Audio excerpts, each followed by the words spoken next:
तो इसी साल जून 2021 की बात है जब एस्ट्रोनॉमर्स की टीम ने एक ऐसी अद्भुत खोज के हो जाने का दावा किया जिसके मुताबिक उन्होंने अब तक देखे गए सबसे छोटे और सबसे ज्यादा मैसिव व्हाइट ड्वार्फ तारे को खोज निकाला है। यह सफेद बौना तारा मिला एक्वाला नक्षत्र की ओर हमसे तकरीबन 130 प्रकाश वर्ष दूर और इसे नाम दिया गया है ZTF J1901+1458। व्हाइट ड्वार्फ तारे दरअसल हमारे सूर्य जैसे तारों के अंत समय के बाद बचने वाले अवशेष होते हैं। नया मिला ये बेहद कॉम्पैक्ट व्हाइट ड्वार्फ तारा जहां दायरे में हमारी पृथ्वी के चांद से कुछ ही बड़ा है, वहीं मैस में यह हमारे सूर्य से 1.35 गुना तक ज्यादा मैसिव है। ध्यान दें, ये व्हाइट ड्वार्फ तारा इंडियन अमेरिकन भौतिज्ञ सुब्रमण्यन चंद्रशेखर द्वारा इन व्हाइट ड्वार्फ स्टार्स को लेकर स्थापित की गई उस मैस लिमिट की बाउंड्री के बेहद करीब मिला है, जिसके लिए उन्हें साल 1983 में नोबेल पुरस्कार से भी सम्मानित किया गया था। इन्होंने इन सफेद बौने तारों को लेकर जो मैक्सिमम मैस लिमिट वैल्यू पूरी दुनिया को दी वो थी 1.4 सोलर मैसेज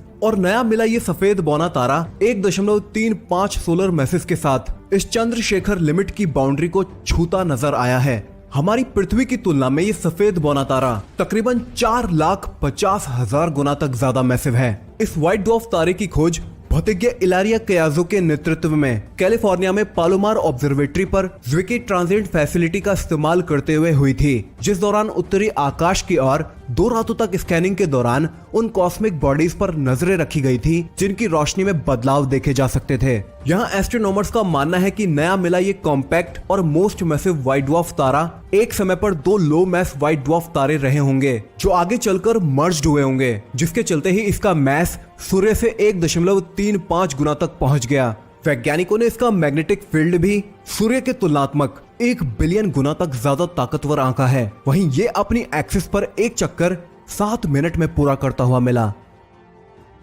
चलिए अब चलते हैं 1.2 बिलियन लाइट ईयर्स दूर सर्पेंस नक्षत्र की ओर मौजूद 3C321 सिस्टम में, जिसमें मौजूद हैं 2 आकाश गंगाएं जो एक दूसरे का चक्कर बेहद करीब से लगा रही हैं। इन दोनों आकाश गंगाओं के बीच दूरी महज 20,000 लाइट ईयर्स की ही है। जब एस्ट्रोनॉमर्स ने स्पेस और ग्राउंड बेस्ड टेलीस्कोप्स जिनमें शामिल थे NASA Chandra x ray telescope, Hubble space telescope, Spitzer space telescope समेत ग्राउंड बेस्ड में very large telescope, Socorro, NM और multi element radio linked interferometer network telescope, जब इन टेलीस्कोप्स के कंबाइंड डेटा से एस्ट्रोनॉमर्स ने इस सिस्टम को बारीकी से अध्ययन किया तो उन्होंने इस सिस्टम में मौजूद इन 2 गैलेक्सीज में कुछ ऐसा होते हुए देखा जो वाकई अद्भुत था। स्पेशली नासा की चंद्रा एक्सरे टेलीस्कोप ने दिखाया कि इन दोनों ही गैलेक्सीज के केंद्र में सुपर मैसिव ब्लैक होल्स मौजूद हैं, लेकिन इस सिस्टम में जो बड़ी गैलेक्सी है उसके केंद्र में मौजूद उसका super massive black hole X rays और गामा रेज की शक्ल में high amount of radiation jets की फॉर्म में प्रोड्यूस करता हुआ दिखाई दिया। और यहाँ सबसे चौंका देने वाली बात ये थी कि इन पावरफुल जेट्स के रास्ते से होती हुई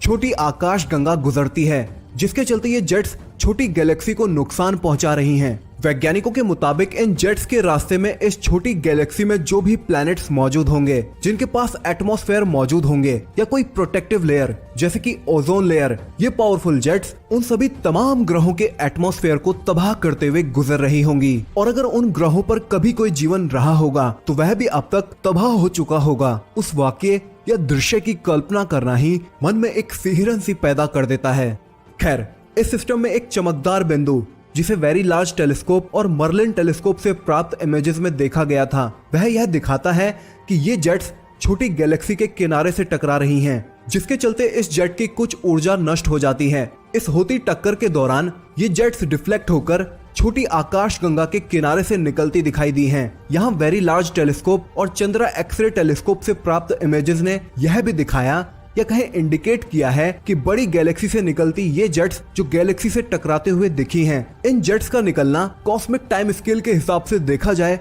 तो ये अभी हाल ही में शुरू हुआ है, करीबन 10 लाख सालों पहले ही। रिसर्चर्स का मानना है कि यह भी संभव है कि आज भले ही हमें लग सकता है कि ये जेट्स छोटी गैलेक्सी को नुकसान पहुंचा रही हैं, पर एक लंबे समय बाद जब एनर्जी और रेडिएशन से भरपूर ये पावरफुल जेट्स अपने इनिशियल डिस्ट्रक्शन या विनाश को पूरा करते हुए कुछ कम या बंद होंगी तो वह इस छोटी आकाश गंगा में तारों और ग्रहों के निर्माण को बढ़ा देंगी। खैर, इस सिस्टम की खोज को अनाउंस्ड नासा ने 18 दिसंबर साल 2007 को किया था इन्हीं पावरफुल जेट्स के चलते इस सिस्टम में मौजूद बड़ी गैलेक्सी को डेथ स्टार गैलेक्सी के नाम से भी जाना जाता है।